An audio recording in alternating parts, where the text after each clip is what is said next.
নমস্কার বন্ধুরা, তিতলি রান্নাবান্না চ্যানেলে আপনাদের স্বাগত। আশা করি আপনারা ভালো আছেন। আমি হেমপ্রভা আর একটা নতুন রান্নার রেসিপি নিয়ে চলে এসেছি। আজ বানাবো তালের পিঠে। প্রচণ্ড বৃষ্টি হচ্ছে বন্ধুরা, সন্ধ্যাবেলা ভাবলাম তালের পিঠে বানিয়ে নিই। তার জন্য আমি কড়াইতে তাল দিয়ে দিয়েছি, দিয়ে লবণ দিয়ে ভালো করে জাল দিয়ে নেব। দেখুন জাল করা হয়ে গেছে। এরপর আমি চালের গুঁড়ো দিয়ে অল্প অল্প করে চালের গুঁড়ো দিয়ে আমি একটা ডো বানিয়ে নেব।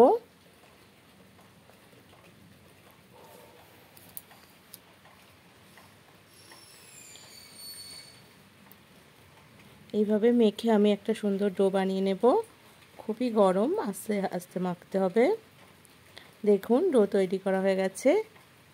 এরপর এর থেকে অল্প আমি লেচি কেটে নেব, নিয়ে হাতের সাহায্যে ভালো করে গোল করে আমি একটু চালের গুঁড়ো মাখিয়ে নেব, হাতে যাতে জড়িয়ে না যায়।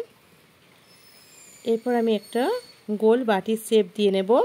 আমি আগের থেকে নারকেলটা গুড় দিয়ে মাখিয়ে রেখেছিলাম, ওর মধ্যে দিয়ে দিলাম, দিয়ে ভালো করে আঙুলের সাহায্যে চেপে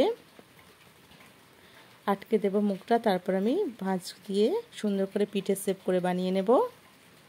এইভাবে সমস্ত পিঠেগুলো বানানো হয়ে গেছে আমার। আগের থেকে আমি একটা ডেচকির মধ্যে জল গরম করতে বসিয়ে দিয়েছিলাম, জলটা ফুটে গেছে। এরপর এখানে ছিদ্র করা একটা গামলা নিয়ে নিলাম, নিয়ে এর মধ্যে সমস্ত পিঠেগুলো দিয়ে ঢাকা দিয়ে দিলাম।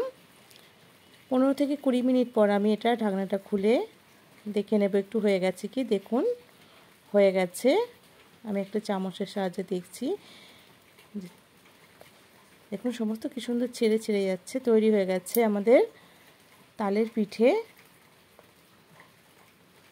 একটু অল্প গুড়ের সাথে আমি পরিবেশন করলাম। রান্নাটি যদি ভালো লাগে লাইক করে